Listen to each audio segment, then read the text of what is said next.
High বন্ধুরা, সকাল সকাল আড়তে গিয়েছিলাম। গিয়ে দেখো ইলিশ দুটো নিয়েছি। এক একটা ইলিশ 600 650 ওজন। তা এখন আমি উঠবো, কলতলায় এসেছি। উঠে পরিষ্কার করে ধুয়ে তোমাদেরকে রান্নার রেসিপি দেখাবো, কেমন? হ্যালো বন্ধুরা, দেখো আমি ইলিশ মাছের ভাপা করবো। এটা আমি নারকেলে দুধ বের করেছি, কেমন? এটা বাদাম, এর সঙ্গে দিয়ে দিচ্ছি লঙ্কা দিয়ে দিলাম পরিমাণে। এই যে পোস্ত দিয়ে হলো। এরপর আমি পোস্তর মধ্যে দেওয়া হবে দুধ, নারকেলটার দুধ। এই দেখো সাদা সর্ষে দেওয়া হলো, কেমন? এরপর সাদা জিরে দেওয়া হলো। এবার আমি মিক্সচার মেশিনে এটা বাটবো, কেমন? এই দেখো যে ইলিশ মাছ দেখতে পেয়েছো, তোমাদেরকে সকালবেলা কেটে দেখালাম, ধুয়ে। এই দেখো এটা ভাপা করা হবে।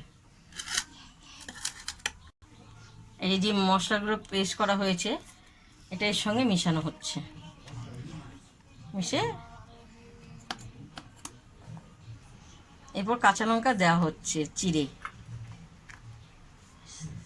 স্বাদ মতন নুন দেওয়া হবে, আর একটু দেওয়া হবে। স্বাদ মতন হলুদ দেওয়া হবে।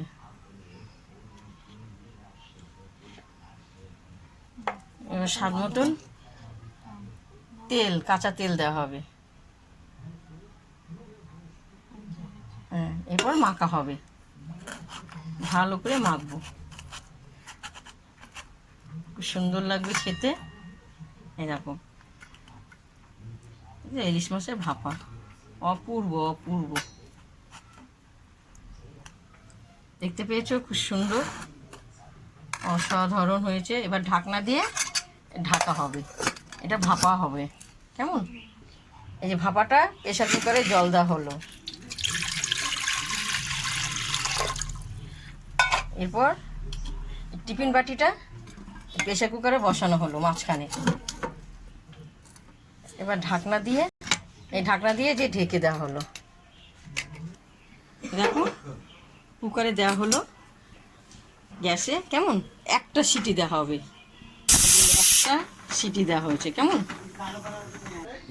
দেখো এটা আমার ভাপা হয়ে গেছে, কেমন ভেতরে। এরপর আমি তুলবো। খুব গরম, হাত দেওয়া যাচ্ছে না। এরপর আমি থালায় রাখলাম, কেমন সুন্দর ভাপাটা। দেখো ইলিশ মাছের ভাপাটা খুব সুন্দর হয়েছে।